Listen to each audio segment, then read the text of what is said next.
John Pennington, and this is my team. And I'm happy to have these guys. I don't know if they would claim that, but right over here, Jimmy Himes, right here, Josh Ward, the aforementioned Mark Pancratz right there, Chuck Cavaleris, and we still got Bob Hodge waiting in the wings. And we actually have wings here, so he's over there. Tennessee beats Indiana 12-6 yesterday. It was their second win in the regional, so they've coasted through to the regional finals, which were scheduled for 6 o'clock tonight. Indiana and Southern Miss are going to play the early game. That's an elimination game. The winner would play Tennessee and would have to beat the Vols twice to advance. So when you look at what Tennessee's done so far, I'll start on this side of the panel, it's kind of been smooth sailing, which was expected. Southern Miss, if you wind up facing them, it's a rematch of last year's Super Regional down there in Hattiesburg. Are we being too lackadaisical about this? Because I'm looking at it thinking, they're going to breeze through this. There's no problem. Is that the way everybody feels? Thought it'd probably be easy for Tennessee, and it's been easier than I thought. Right, yeah. So, this offense has appeared unstoppable through most of the season, and their opposition really didn't have much of a chance. Northern Kentucky didn't have strong pitching. Tennessee took advantage of it, and then Indiana the same deal. So Tennessee was set up for success with the number 1 overall seed, and they've taken advantage. I think it'd be hard to bet against them because the pitching staff, they don't have the greatest starting rotation, but their bullpen and the arms they have, they're outstanding. They have a great bullpen, maybe as good a bullpen as anybody. Also, they hit home runs. They hit a 12th grand slam yesterday. It's crazy. There's only one team that's hit more in a single season. I think they're 4th all-time in home runs in a season. One of the teams that beat them, that's ahead of them, is the 2022 Vols. The way they're hitting it, the way they're pitching it, it's hard to see them losing this regional and not advancing. Superfan Chuck Cavaleris. Any reason to fear? There's always reason to be aware. I think you've won 12 straight region games. That catches to Jimmy's point, I think you're 4th in the country in ERA. However, they kind of mix and match that. So, if somebody was to jump out there and jump up 4 or 5 to nothing, maybe. You almost have to have a left-hander with 3 good pitches, right? Yeah. You got to have more than just the fastball, like the Indiana pitcher. So I don't think you should let your guard down just yet. You still got to beat somebody, and then go on and host the region final. But Southern Miss could get interesting. All right. Well, I want to go ahead. Jump in. You could skip me because I was at the game last night, and 3.5 hours in, it's still a 7th inning, and it's rain. I'm like, this is why I'm a basketball guy. It's an indoor sports guy. Yeah. 4 hours without extras, right? Well, let's talk a little bit about the job that Tony Vitello has done. Since one, it's raining today. It's probably going to rain it out. But also, we think they're going to coast. So let's talk about what Vitello has done in putting this program in this position. It's unprecedented, and I want to compare it to something we talked about last week, and it's good that you're here too. This will make people happy. When in doubt, let's create kind of a controversy. Who's the better hire? Rick Barnes, who we talked at length about last week, and what he's done. Elite 8, he wins titles, he just won the SEC, he keeps you in the top 10, he out-recruits Kentucky for transfers. Just amazing the job he's done. Tennessee basketball has never been, no offense to the 6 years you guys were over there, but it's never been this consistent, this top of mind in all areas, and there's no off-field issues to boot. Right. All right? Tony Vitello is kind of doing the same thing in baseball. Now, it's a shorter period. He hasn't been here a decade yet.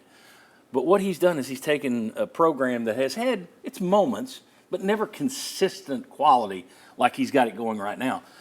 So my question would be, and I'll put you on the spot. Welcome back, Mark. Good to have you here. Who was the better hire, Rick Barnes or Tony Vitello? And there is no splitting the baby here. Both. Well, nope, sorry. There is still how Barnes is being judged right now is, can he win in the Final Four? Can he get to the Final Four, win a championship? Vitello has obviously taken this program number 1 in the country, number 1 in the seed. What he has done is probably more impressive for where baseball was for when he started to where it is now. But I think it's still to be determined if he can advance and win the World Series. Yeah, both of these guys are looking for championships. Here's the thing to me. Rick Barnes fell into your lap, right? You said, who's the better hire? That was a pretty easy hire when Texas says, get out of here, and Tennessee says. A lot of people were against it, though, at the time. But still, it was manna from heaven. Right now, guys, Tennessee is the only college baseball program in the country with at least 50 wins in 4 straight years.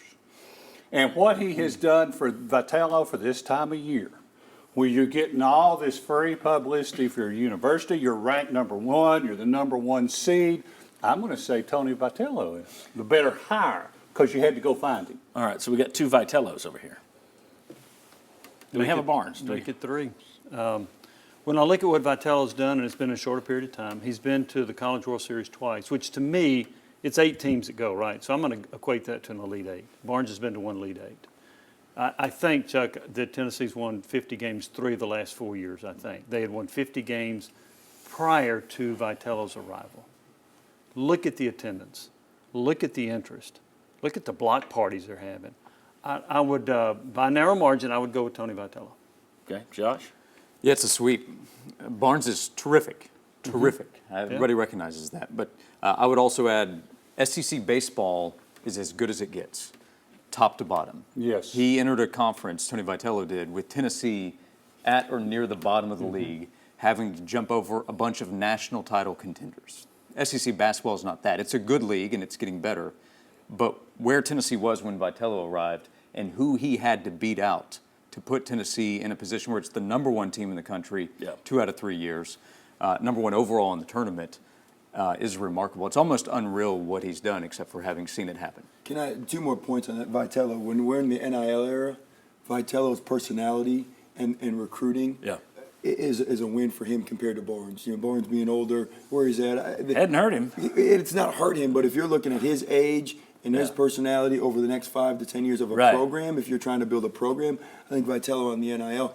But the other side of it, from the financial standpoint, you can't get basketball wrong. Right? We're going to talk about later segments about revenue and what sports are generating the most. We've seen Texas went and hired Shaka Smart, who was the hire. That was a ton of money. They got it wrong. They lost a lot of money. So the fact that Barnes exceeded expectations for where he places himself in the athletic program, it's a big hire. Yeah, that's why it's not a clean sweep. I'm going Barnes. Just a little bit. And the main reason is just you talk about the exposure he's bringing to Tennessee through baseball. Have you seen the ratings for baseball versus the ratings for college basketball? I mean, to me, it's the 2 different sports. One makes second most money. It's the only other money maker on campus. The other one doesn't. One gets more eyeballs. Look at the TV media revenue you get for basketball versus baseball. Again, it's like this. I mean, I could make a case either way, and if you guys had all said Barnes, I'd probably be making the Vitello case. Is that a double dribble? Yeah, it's a double dribble. But I think everything you say about Vitello, yeah, he's older, but I can kind of say the same thing about Barnes. I mean, when he took over, Tyndall, you were in NCAA trouble again. Your roster didn't look great. There was a little bit of apathy. He has packed the place in terms of people going over there. In terms of his NIL and recruiting, granted, he's the grandpa compared to young, cool guy Tony Vitello. But again, he just went toe-to-toe with Kentucky and grabbed Chaz Lanier. And you look at Dalton Connect, who he grabbed last year. So you can make the question is fun, and we're going to give it to you in a poll question a little bit later so you can weigh in. I think it's going to be close, and I think it should be close. Those are 2. I don't know if you've got anybody even close to those 2 hires over the last 20 years that in terms of, and we'll see how it ends for these guys. Yeah. But Pearl would be up there if it hadn't ended the way it ended. There aren't many guys. I mean, Fulmer was a great hire, but it was already built when he got here, and then it was down when he left. Majors, he was fired. It took him a while to build. These 2 are really standing out over here. Right. I guess I remember the seasons, guys, when Tennessee couldn't qualify for the SEC tournament, where you weren't even one of the teams that got to play in Hoover. Yeah. And now look where you are. So, I mean, I still think it's Vitello, but I can see it's a bigger sport, more revenue, basketball, all things being equal. To your point about Barnes, too, remember when he recruited a class and, like, one of the highest-ranked players was 175? And they're like, what in the world are they doing over there?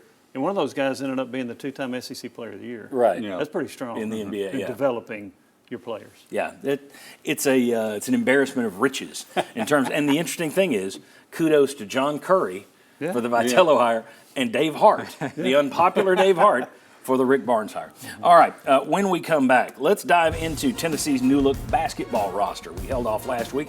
Wanted to get Mark's take on the 4 newcomers. What are the strengths? What are the weaknesses? We got comparisons to other SEC players and to some UT players in terms of their style. That's interesting.